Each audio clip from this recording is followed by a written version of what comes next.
Bom dia a todos. Eu não sei como as minhas lives vão ficar gravadas, eu não sei se você está assistindo esse vídeo aí é bom dia, se é boa tarde, se é boa noite, mas sejam todos bem-vindos hoje. Eu quero informar para vocês, pessoal, que hoje nós vamos bater um papo com um veterinário, um cara altamente competente, cara que quando eu falei do assunto para ele me dar essa força hoje aqui na live, ele não titubeou, aceitou. Desde já, em nome do canal Horse Coach, em nome de toda a família Horse Coach, eu agradeço ao Dr. Laurence por ter aceitado o nosso pedido para vir falar um pouco aqui de cavalo. Ok, pessoal? Bom dia, doutor. Bom dia, Praxedes. O senhor tá bonito, rapaz. Não tá precisando estar se arrumando, não, que o senhor tá bonito. Desde já eu agradeço. Muito obrigado mesmo, doutor, por estar dando essa força pra gente aqui, ok? Pessoal, eu não gosto muito de apresentação, portanto eu vou apresentar ele para vocês. Dr. Laurence é veterinário formado em veterinária pela Universidade Federal da Paraíba, é especialista em reprodução equina pela IBVET, né, na Faculdade de Jaguariúna, em São Paulo, doutorado em ciências equinas, né? Quer dizer, mestrado em ciências equinas com doutorado em Hannover, na Alemanha. E atualmente esse cidadão está do outro lado do mundo, quase, no continente asiático aí, está sendo chefe da clínica, o nome eu não sei se eu vou acertar, é Al-Hassan, está trabalhando no Poicheque lá, Al-Hassan, né? É chefe da área de reprodução e cirurgia. Parabéns, doutor. O senhor é um homem que viaja muito, mas sempre quando a gente está precisando, o senhor está aqui. Bom dia. Obrigado, meu amigo. Obrigado. Você está me ouvindo bem? Tô sim, ouvindo bem. Bom, doutor, eu formulei aqui umas perguntas dos comentários que eu recebo no YouTube. Às vezes as pessoas me perguntam, como não é muito a minha praia, que o senhor sabe que a minha praia é mexer realmente com cavalo no grosso mesmo, eles fizeram aqui um monte de perguntas que eu anotei e o senhor vai ter que destrinchar para a gente aí. Vamos começar a trabalhar, que o nosso tempo é pouco? Primeiro eu queria agradecer a você, lhe parabenizar pelo trabalho, não só com os animais, mas também nesse trabalho que você vem fazendo no Instagram também, no curso e tudo mais. Eu tenho o privilégio de ser seu amigo e sou admirador do seu trabalho. Há muitos anos. Nós já trabalhamos juntos e você sabe da admiração que eu tenho com relação a você como profissional. E eu só tenho a dizer para as pessoas que participam do seu curso e do seu canal que elas tenham o privilégio de estarem em contato com um profissional extremamente competente e capacitado como você, entendeu? Obrigado, doutor, obrigado. Doutor Laurence foi o doutor, né, na verdade, que prolongou a vida do eterno, vamos dizer assim, eterno Alfredo por muito tempo. Agradeço, sim, a força que o senhor deu naquele tempo para a gente, mesmo não estando direto conosco. Muito obrigado, doutor. Eu fico lisonjeado de ouvir as palavras do senhor, viu? É uma honra para mim tê-lo aqui. Vamos lá. Veja bem, eu formulei as perguntas. A pergunta de André de Sergipe, não falou a cidade. Ele pergunta, doutor, perguntou para mim o que é que eu tinha para falar para ele sobre miogubrinúria. Tem muita gente que não sabe o que é, né, doutor? E eu queria que o senhor explicasse uma palavra bem popular, de um jeito bem popular aí, para o André, o que é mioglobinúria. Na verdade, a mioglobinúria é um problema metabólico que acarreta um problema muscular, né? Comumente e vulgarmente as pessoas conhecem como travamento, né? Que é quando o cavalo trava. Então, para entender a mioglobinúria, você tem que entender a fisiologia do exercício do cavalo, né? Normalmente, e eu vou explicar de maneira bem sucinta, por conta até mesmo do tempo, quando você fornece ao animal uma quantidade de energia muito maior do que a que ele consome durante o exercício, essa energia se acumula como gordura, vamos falar vulgarmente, na musculatura. Então, quando você pega o cavalo que está em descanso e você submete esse cavalo a um exercício rápido e intenso, depois de um período de descanso muito grande, então a queima dessa gordura vai ocasionar a produção de ácido lático. Esse ácido lático, ele causa uma inflamação na musculatura, porque o próprio nome está dizendo ácido, né? Sim. Então é a mesma coisa de quando a gente passa muito tempo sem jogar futebol, por exemplo, e a gente é chamado para jogar, e a gente joga e no outro dia a gente está todo cheio de dor, né, muscular. Aquilo ali é a ação do ácido lático na musculatura. Agora, o problema no cavalo é porque você multiplica isso por 10, por 15, que é o peso do cavalo em relação ao nosso peso corporal. Então, é uma produção muito grande de ácido lático. Esse ácido lático causa uma proteinúria, que é a diluição, vamos dizer, a diluição da proteína muscular que cai na corrente sanguínea e vai se acumular nos rins. O grande problema é quando esse problema chega a causar alguma infecção renal, né? Algum distúrbio renal, uma nefrite, né? Então é complicado. Aí a vida do animal está em risco.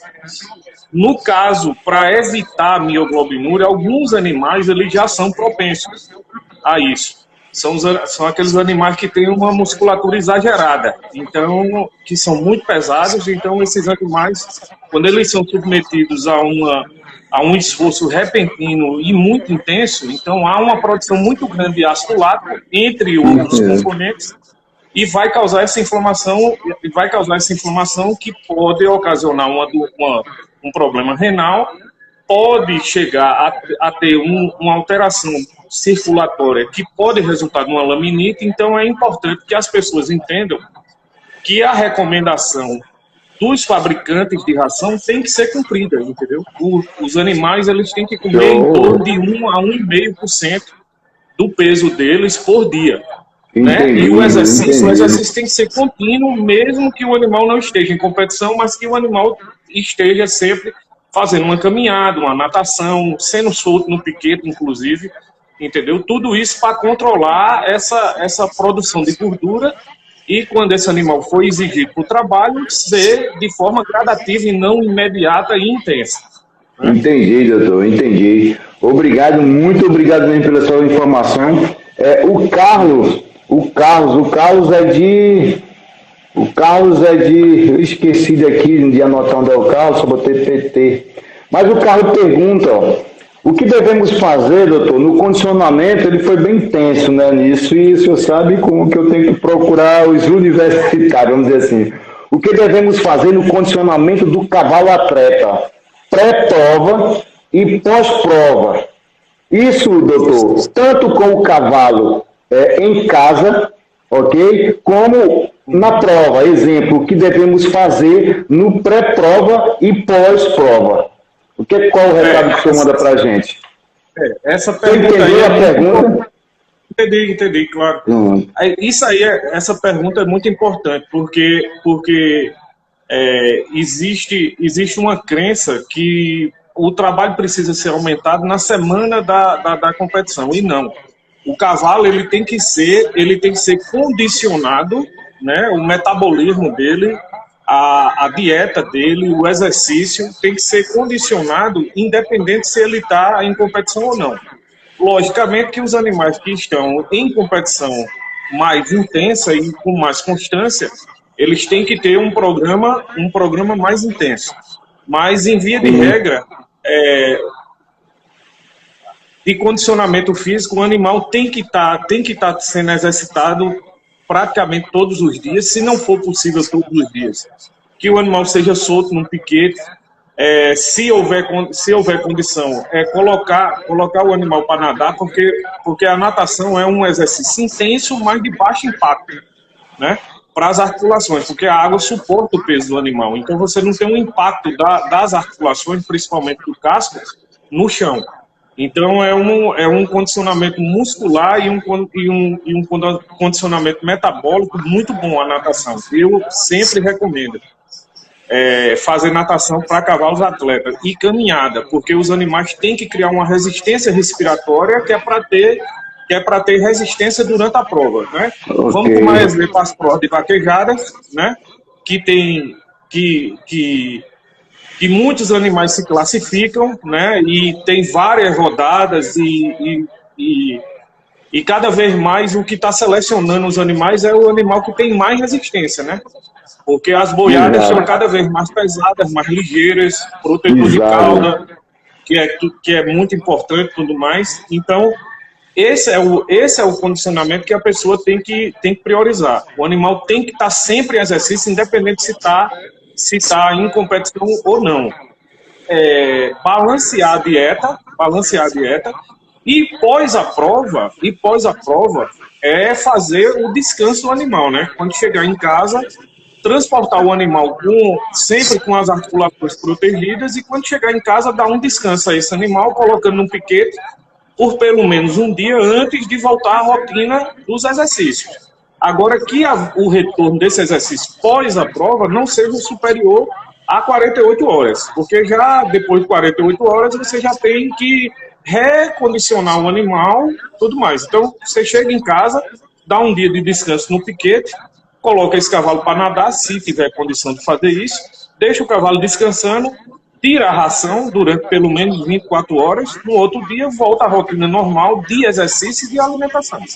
Entendi. Beleza, doutor, certinho. Eu tenho certeza que o rapaz não vi ele aqui na live, mas eu tenho certeza que ele vai ficar muito grato com a sua resposta. Doutor, agora vamos às perguntas feitas. Eu recebo isso toda hora no YouTube e também no Instagram. Me perguntaram aqui, André. André é um rapaz aqui de Santa Inês, aqui no Maranhão mesmo, aqui pertinho de mim. Se a ração é colocada antes ou depois do capim? André é um tratador, e uma pergunta muito importante ele fez. Muito importante, porque eu tenho certeza que tem muita gente que faz errado. Na verdade, a gente tem que dar o capim primeiro antes da ração. Isso tem uma explicação lógica, né? O capim é a fonte de forragem, né? O capim tem água, né? O capim tem água, mesmo que seja o feno pré-secado, né? Mas ele estimula a retenção de água, né? A forragem, ela demora mais tempo para ser digerida do que a ração, e ela serve como substrato das bactérias que tem no intestino, para que quando a ração seja ingerida, seja melhor aproveitada, né? Então o certo porque para a gente falar de alimentação, a gente tem que lembrar da fisiologia do cavalo, né? O cavalo é monogástrico, né? O estômago do cavalo é em forma de S, por isso tem alguns casos de cólica são resolvidos apenas com a passagem de uma sonda nasogástrica por conta do acúmulo de gás. O cavalo não consegue eructar, né? Então ele não consegue se livrar desse gás. Então na passagem da sonda a gente já faz isso. Então é importante não só dar o capim, mas dar um capim de boa qualidade. Se for o capim da espécie Cameron, né, que é o capim elefante, o Cameron roxo, tudo mais, que seja bem picado, verde, né, e alguns cuidados de manejo, né. Isso. Limpar a forrageira pelo menos uma vez por semana, amolar as lâminas pelo menos uma vez por semana, para que seja fornecida uma forragem de boa qualidade. O feno já não tem esse problema, porque o feno, como ele já é seco, ele não tem tanto esse problema. Mas, respondendo à pergunta do rapaz, o ideal é que se dê fonte de forragem, né, a fonte de verde, e em torno de uma hora e meia depois, fornecer a ração. Bravo! Essa ração baseada no peso do animal, em torno de 1 a 1,5%, dividido em quantas vezes possível for durante o dia. Né? Quanto mais divisão na ração, melhor. Exato, porque aí você evita vários problemas. Você evita o problema do animal comer uma quantidade muito grande de uma vez só, né? Aí, no problema da produção de gás, o cavalo não vai beber água imediatamente, porque o estômago vai estar cheio, não vai ter espaço para ele tomar água, né? E isso aí, pela fisiologia digestiva, quanto mais vezes você der, melhor, porque você vai ter um aproveitamento maior dos componentes da ração, né? Entendi. Os componentes da ração. Doutor, isso para cavalos que vivem confinados, presos. E os cavalos que vêm do pasto, isso aí já pode botar a ração de acordo com o cronograma dele lá. Cavalo que passa a noite pastando.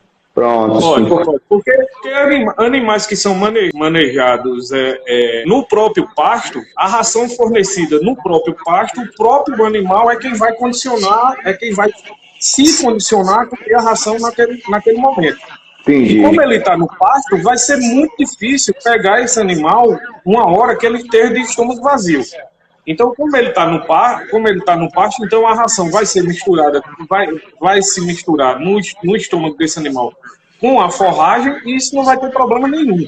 Certo, isso não vai ter problema nenhum com ele. Mas para animais confinados, quanto mais vezes a gente dividir a ração, melhor, né? Ok. Até mesmo para aproveitamento dos componentes. Beleza, muito obrigado. Deixa eu lhe falar. Bom, a gente fez todo esse problema aí, né? Todo esse protocolo aí, pegamos o cavalo, botamos a ração. Depois que o meu cavalo comeu a ração, quanto tempo depois eu posso montá-lo, doutor? Isso é uma dúvida também de Júnior. Júnior é da Bahia, de Irecê, na Bahia. Isso é uma dúvida muito frequente. Isso é uma causa de problemas, principalmente de cólica, muito, muito comum, né? Você dá comida ao cavalo e logo em seguida você colocar a sela e fazer exercício. Às vezes as pessoas não têm um bom senso também, né? De fazer exercício nas horas mais quentes do dia, então você tem um estresse térmico, você tem um superaquecimento. Então, lembrando, o cavalo tem em torno de 37 metros, né, de sistema digestivo. Então, da boca até o reto são 37 metros.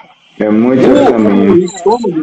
O estômago tem em torno de 7 a 17 litros, né, dependendo da raça. Raças menores têm um estômago menor, raças maiores têm um estômago maior, como não poderia ser diferente. Então, o que a gente recomenda é que depois que o cavalo comer, pelo menos, no mínimo, 1h30 depois, pegue o animal para poder fazer algum exercício. Por que em torno de 1h30? Porque é o tempo suficiente para que aquela comida seja misturada com o ácido do estômago, tenha a quebra dos componentes da ração e passe para o intestino, onde vai ter a primeira digestão. Então, no mínimo aí, em torno de 1h30, para as horas mais frias do dia, né? Por isso que essa recomendação de dividir a ração em mais vezes por dia é importante, porque quanto menos o cavalo comer, menos sobrecarga digestiva ele vai ter, e você pode exercitá-lo sem problema nenhum. E também essa é a justificativa de se dar primeiro a forragem e depois a ração concentrada. Sim, senhor. Né? Porque primeiro você dá a comida, depois você dá o verde, depois o animal come a ração e dá início à digestão. Então 1h30 depois é o suficiente. Ok, doutor. Parabéns, muito obrigado mais uma vez. O Evanildo é de Minas Gerais. Não esqueci de anotar também aqui a cidade dele. Tirei a sela do meu cavalo. O cavalo está com a temperatura elevada, óbvio, e está com o corpo quente, como a gente fala, e ofegante. Eu posso dar banho nesse animal, nesse momento? Bem, se houver urgência, extrema necessidade, pode-se dar banho no animal. O caso do cavalo estar ofegante são dois. A pressão pulmonar está muito grande por conta da troca gasosa, por conta do exercício, e o sistema circulatório está no máximo possível. Então, se você não tiver cuidado, você pode causar um choque nesse animal, porque a temperatura vai baixar muito rápida, né? A pressão vai continuar muito alta, então você corre o risco de que o animal sofra um choque hipovolêmico, né? O que é que acontece? O sangue é sequestrado para as partes mais baixas do animal e falta para o coração. Então vai causar um choque hipovolêmico por diminuição do sangue circulatório e, por conseguinte, um choque anafilático por diminuição da circulação. Então, o ideal é esperar o cavalo diminuir essa respiração ofegante e começar a dar banho no animal pela parte mais baixa, pelas articulações, lavando primeiro os membros anteriores e depois membros posteriores. Membros anteriores, porque não tem tanta musculatura nos membros anteriores, então você vai baixando gradativamente a temperatura do animal, e essa diminuição da temperatura vai acarretar uma baixa na frequência cardíaca, bem, né? Que é o que se faz muito no enduro. No Brasil não tem muito enduro, mas aqui no Oriente Médio tem muito prova de enduro, né? Que os animais são submetidos a provas exaustantes. Numa temperatura, pronto, a gente está aqui começando o verão, a temperatura média essa semana aqui na cidade que eu estou está em torno de 42 graus, com sensação térmica de 44 graus. Então você imagina o que é pegar um cavalo e colocar numa prova de 21 quilômetros numa temperatura dessa. Né? Então o que é que o pessoal aqui faz? O pessoal coloca gelo no animal, então coloca gelo, a temperatura cai mais rápido e junto da temperatura vai cair na frequência vai diminuindo a frequência cardíaca, diminuindo a pressão arterial, gradativamente. Você não pode fazer isso com vez. Então, no caso do cavalo, é começar o banho no animal pelos membros anteriores até a altura do jarrete, depois os membros posteriores, depois o abdômen, o ventre do animal. Sim. Aí parte para a parte dorsal do animal, para a cernelha, para a garupa, deixa a água escorrer, tudo mais, o cavalo vai baixando a temperatura. Quando vê que o cavalo já baixou a temperatura, que a respiração, que ele não está mais com aquela bradicardia, aliás, com aquela taquipneia, que é aquela respiração ofegante, bem dilatada e tudo mais, ali é ele resfriando o sangue, né? Então aí é que você termina o banho, né? O animal, para não causar um problema circulatório que vai acarretar um problema muscular, né? Que pode até chegar a uma cólica, né? A constrição dos vasos sanguíneos pode ser tão forte que o animal vai ter uma dor abdominal, né? E vai causar abdômen agudo, né? Que é a cólica. Né? Doutor, eu conheço um amigo meu que eu vou amarrar ele na frente desse celular com essa live. Amarrar, vou algemar ele, botar as orelhas dele amarradas de um lado, que é para ele ouvir tudo isso, porque eu já cansei, entendeu? Bom, doutor, bela explicação, viu? Uma outra pergunta aqui, essa sou eu que vou fazer para o senhor. O cronograma da ração do cavalo em casa pode ser o mesmo cronograma usado nas provas? E qual o procedimento nesse caso? O que o senhor indicaria? Não, o procedimento na corrida, pronto, vamos usar as provas de vaquejada, né? Vamos dizer que seu cavalo, pelo cálculo, ele tem aí em torno de 450 quilos, ele vai comer 4,5 quilos de ração por dia. Então você divide isso aí em 3 vezes por dia, com intervalo de pelo menos 4 horas entre uma ração e outra, né? Sim, que é para você ter um melhor aproveitamento. O importante para é não deixar esse animal sem comer. Pronto, você deu as 3 rações por dia, forneça verde a ele à vontade. O verde pode ser fornecido à vontade. Porque a falta da comida causa um estresse muito grande nos animais que estão estabulados, né? Nos animais que estão a piqueta, eles estão comendo lá toda hora, né? Sim. Então, é importante isso, porque senão você vai ter uma descarga de insulina muito grande que vai deixar esse cavalo estressado, né? Sem comida, entendeu? E o excesso de insulina causa excesso de glicose na circulação que causa o mesmo problema que causa na gente, né, que é a diabetes, entendeu? E a diabetes no cavalo vai refletir na performance dele esportiva, principalmente causando problema muscular, né? Então, se você tem essa rotina de fazer as 3 rações em casa, na vaquejada você tem que fazer a mesma coisa durante a competição. Agora, é como eu sempre digo, quanto mais você dividir a comida, melhor, menos sobrecarga você vai ter. Antes, quer dizer, hoje vamos dizer, você chegou hoje na vaquejada, você vai correr daqui a 2 horas, coloque só verde para o animal, depois que ele competir, depois que ele for lá correr, e você for lá correr assim, tirar seus voos e tudo mais, aí você volta com o animal, dá um banho, espera o animal relaxar, aí sim, aí coloca a comida para ele. Terminou a comida, a ração concentrada, coloca o verde para não faltar, para não deixar o animal, aplica um eletrólito para repor o que ele perdeu, né? Para repor o que ele perdeu, suando e urinando e tudo mais. E pronto. E a ração, a mesma coisa que você faz em casa, o mesmo meio. Entendeu? Ok, doutor. Doutor, nós estamos já chegando na nossa hora, mas eu tenho mais uma pergunta para o senhor.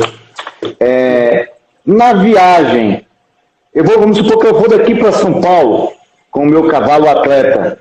Eu posso alimentar esse cavalo em cima? Essa pergunta não é minha, viu? Essa pergunta, se eu não tivesse aprendido isso aqui, doutor, nesse tempo todo eu estava morto. Tempo de viagem que a gente tem de São Paulo para cá, daqui para São Paulo. Na viagem, numa viagem longa, o meu cavalo, eu posso alimentar ele naturalmente, como eu fazia em casa? E se eu puder, e se não puder, veja bem, eu tirar ele para ele comer, com quanto tempo depois eu embarco esse cavalo para poder viajar novamente? Me fale um pouquinho disso aí, doutor. Não sei se o senhor entendeu minha pergunta. Pergunta minha, não. A pergunta aqui do Mar. Também. Cidade de Catu, na Bahia. Vamos esclarecer primeiro o que é viagem longa. Viagem longa não é a distância, mas sim o tempo da viagem, né? Sim, e uma viagem aí em torno de 3, 4 horas, você não precisa alimentar o cavalo. O máximo que você faz é alimentá-lo e 1 hora, 1h30 depois colocar em cima do caminhão e ir embora, né? Agora, assim que chegar, fornecer água ao animal, esperar aí em torno de 40 minutos, 1 hora, e começar a alimentá-lo, né? Começa pelo verde, depois é que vai para a ração concentrada, né? Se for uma viagem muito longa, em torno de 4 a 6 horas, é bom dar uma parada, alimentar os animais, né? Alimentar os animais com cerca de 50% da porção que ele comeria, né? Normal, vamos dizer, um cavalo que come 4 quilos de ração, você divide em 4 rações por dia.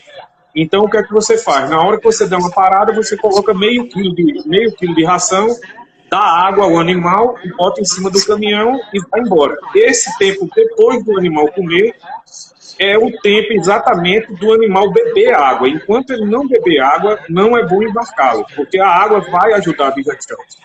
Né? Entendi. A água vai ajudar a digestão. Então, o tempo de reembarcar o animal está intimamente relacionado com o tempo que ele bebe água, em torno aí de uns 40 minutos a 1 hora depois que ele come, você reembarca o animal e segue viagem. E faz uma parada a cada 6 horas, entendeu? Para poder alimentar os animais. Não há necessidade de se colocar cesta de feno para o animal ir comendo em cima do caminhão. Isso às vezes até estressa o movimento do carro na estrada e, por consequente, a movimentação da cesta em cima do caminhão, em cima do lastro do caminhão, pode estressar os animais, né? Um animal mais espantado, ele pode se estressar com mais facilidade. Só para dar um exemplo, quando a gente transporta animal entre países e entre continentes, os animais vão num container, né, individual, e eles não são alimentados. A gente alimenta os animais em torno de 3 a 4 horas antes do embarque. Mas isso já é outra questão, já entra na fisiologia respiratória, porque tem diferença de pressão, né? De pressão atmosférica e tudo mais, que isso aí não tem quando você está transportando um animal via rodoviária. Entendi, né? Então a recomendação é a cada 4, 5 horas parar, alimentar os animais com um pouco de ração, cerca de 50% da porção que o animal comeria normalmente, dar água ao animal e seguir viagem em torno de 1 hora depois que os animais comerem. Né? Certo. Doutor, chegamos ao nosso tempo aqui, já está passando 1 minuto. Eu agradeço muito, muito de coração essa força que o senhor deu a gente. Eu tenho certeza absoluta que essa nossa conversa hoje vai ajudar, mas é muita gente mesmo, não é pouca pessoas que esse nosso vídeo vai ajudar. E eu só tenho que agradecer mais uma vez e pedir a Deus, né, que proteja o senhor, essa pessoa maravilhosa que o senhor é, que nunca diz não quando um amigo precisa. Até mesmo, né, sem ser amigos, ter história. Muito obrigado e eu espero que o senhor não demore muito por aí não, viu? Venha para cá, para o Brasil, que a gente precisa do senhor por aqui. Tá bom, meu amigo. Obrigado, viu? Obrigado e bom dia e espero ter ajudado aí. Estou à disposição para outra vez, caso você precise. Doutor, e Deus abençoe sua vida sempre. Amém, amém. Viu? Grande abraço e parabéns pelo trabalho. Obrigado, doutor. Até mais.